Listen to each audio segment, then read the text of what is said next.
Automotive history is littered with great cars. They're the ones that make us say they don't make them like they used to, and trick us into thinking that the automotive equivalent of the good old days has somehow passed us by. While legendary nameplates like Mustang and Corvette have never left us, and others like Continental and NSX are on their way back, there are plenty of cars that disappeared into the ether that we need to know more than ever. Here are 8 long-gone cars that we think need to make a comeback.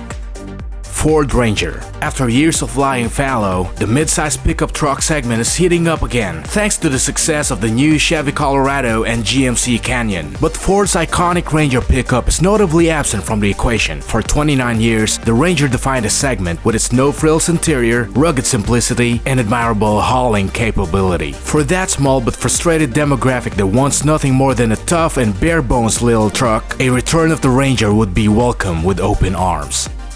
Mazda RX7. Like many classics, the third-generation Mazda RX7 didn't get the love it deserved the first time around and was pulled from the American market in 1995. History's been kind to Mazda's twin-turbo rotary-powered rocket though, and it has become one of the most desirable sports cars of the 90s.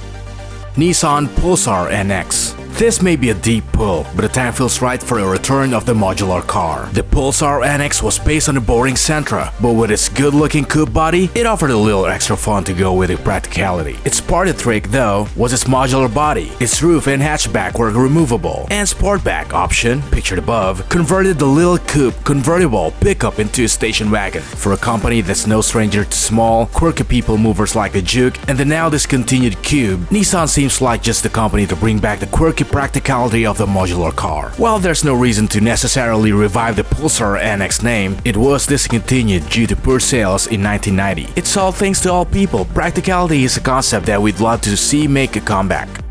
Cadillac CTS-V Wagon. High-performance wagons never really caught on in the US, but there was a brief shining moment when they looked like they could have. Between the real-world hauling capabilities of the Dodge Magnum SRT8, the 577 horsepower European madness of the Mercedes-Benz AMG E63S wagon, and the 556 horsepower Cadillac CTS-V wagon, there was an embarrassment of riches in the segment. Today, the Mercedes may be the last super wagon standing, but nothing beats the general outrageousness of the CTS-V wagon. It was the first wagon Cadillac officially built, and they made it count. It was arguably the most unexpected car ever to come from the brand, and it helped put Cadillac's V-Sport performance division on the map. With the all-new 640 horsepower CTS-V sedan coming later this year, we can't help but imagine how it will look with a long roof.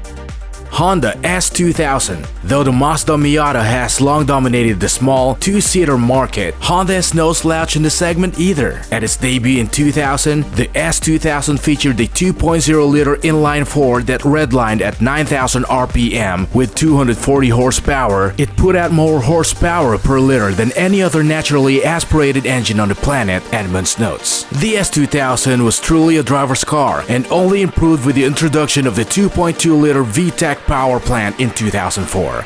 As exciting as the automotive landscape is today, these 5 models prove that there is still much to be desired. None of these cars may be as good, safe, or efficient as a new car, but their features and what they represent would make future models that much better.